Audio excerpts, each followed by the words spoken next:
El programa es la oportunidad de llevar el impacto a niveles más grandes. Al ser un programa personalizado, todos tienen necesidades muy diferentes que tenemos que atender al mismo tiempo, retos complejos, pero a la vez eso lo hace muy interesante. Al poder ver a esta generación acabar y graduarse, se siente en retrospectiva como el trabajo muy diferente y sientes que 100% valió la pena. Es una satisfacción muy grande. Seeing the fifth generation of MAP graduating is really nice to see yet another group sharing their experiences, being open, vulnerable to see what they've learned, how they started and where they are at the end of their journey.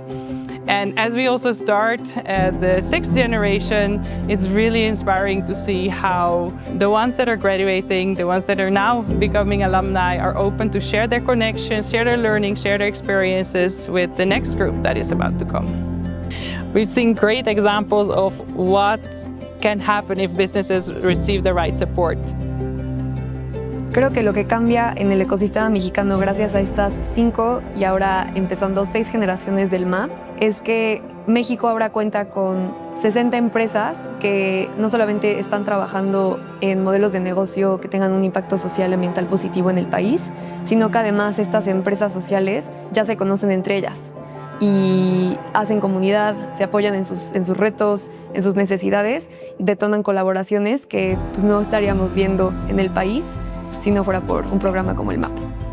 Para los emprendedores de la quinta generación que ya terminaron su proceso de aceleración, pueden seguir en contacto con nosotros constantemente para que los sigamos vinculando con oportunidades que puedan apoyarlos a crecer sus negocios y su impacto.